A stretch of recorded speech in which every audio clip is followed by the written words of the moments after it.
हमारे देश में गाय को माता के समान माना जाता है और उनकी पूजा की जाती है।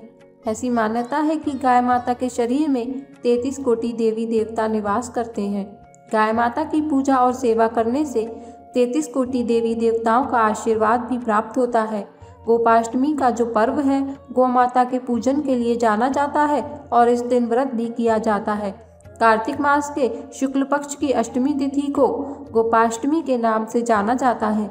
भगवान श्री कृष्ण और उनके भाई बलराम जी दोनों का बचपन ही गोकुल में बीता था, जो कि ग्वालों की नगरी थी। गायों को पालने वालों को ग्वाले कहा जाता है।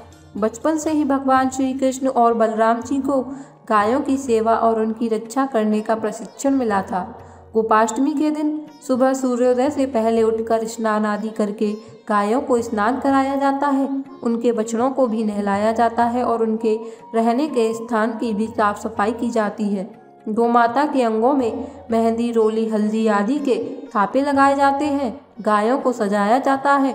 प्रातःकाल ही धूप, दीप, पुष्प, अक्षत, रोली, गुड़, जलेबी, वस्त्र और जल से गौ माता की पूजा की जाती है और उनकी आरती उतारी जाती है। पूजन के बाद गौग्रास निकाला जाता है। गौ गाय माता की परिक्रमा की जाती है और परिक्रमा करने के बाद उनके पीछे कुछ दूर तक साथ चला जाता है।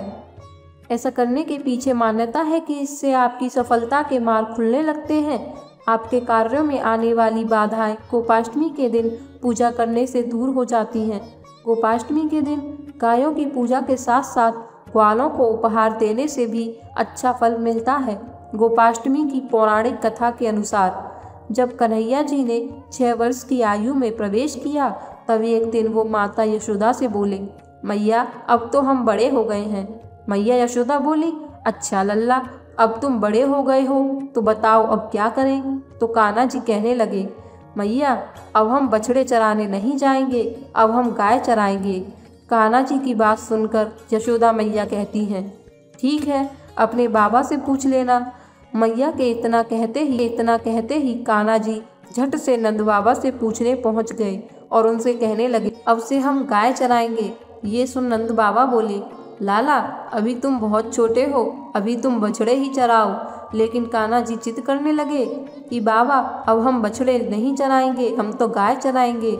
जब कान्हा जी नहीं माने तब नंद बाबा बोले, ठीक है लाला, तुम पंडित जी को बुला लाओ, वह गौचारण का मुहूर्त देखकर बता देंगे। बाबा की बात सुनकर कान्हा जी दौड़ते हुए झट से पंडित जी के पास पहुँचे और एक सांस में उनसे कह डाला कि पंडित जी आपको बाबा ने बुलाया है, गौचारण का मुहूर्त देखना है। आप आज ही का मुहूर्त बता देना तो मैं आपको बहुत सारा माखन दूंगा। पंडित जी नंद बाबा के पास पहुंचते हैं और बार बार पंचांग देखकर गणना करने लगे। तब नंद बाबा ने पूछा, पंडित जी क्या बात है, आप बार बार क्या गिन रहे हैं। पंडित जी बोले, क्या बताएं नंद बाबा जी, केवल आज ही का मुहूर्त निकल रहा है, इसके बाद तो अगले 1 वर्ष तक का कोई मुहूर्त ही नहीं है। पंडित जी की बात सुनकर नंद बाबा ने कान्हा जी को गौचारण की स्वीकृति दे दी। अब भगवान कोई कार्य जिस समय करें वही शुभ मुहूर्त बन जाता है। उस दिन भगवान ने गौचारण आरंभ किया और वो तिथि थी कार्तिक मास के शुक्ल पक्ष की अष्टमी। भगवान के पहली बार गौचारण आरंभ करने के कारण यह तिथि गोपाष्टमी कहलाई। मैया यशोदा ने अपने लल्ला का श्रृंगार किया और जैसे ही वो पैरों में जूतियां पहनाने लगी तो लल्ला ने मना कर दिया। कान्हा जी बोले, मैया अगर मेरी गौएं जूतियां नहीं पहनती तो मैं कैसे पहन सकता हूँ। अगर पहना सकती हो तो पहले उन सभी को जूतियां पहना दो और फिर मैं भी पहन लूँगा। कहते हैं कि भगवान जब तक वृंदावन में रहे उन्होंने कभी पैरों में जूतियां नहीं पहनी। वो गौओं को हमेशा नंगे पैर चराने जाया करते थे। आगे आगे गाय और उनके पीछे बांसुरी बजाते कान्हा जी और उनके पीछे बलराम और श्री कृष्ण के यश का गान करते हुए ग्वाल गोपाल इस प्रकार से विहार करते हुए भगवान ने उस वन में प्रवेश किया। कहते हैं तभी से भगवान की गौचारण लीला का आरंभ हुआ। जब भगवान श्री कृष्ण गौएं चराने वृंदावन जाते तो उनके चरणों से वृंदावन की भूमि अत्यंत पावन हो जाती।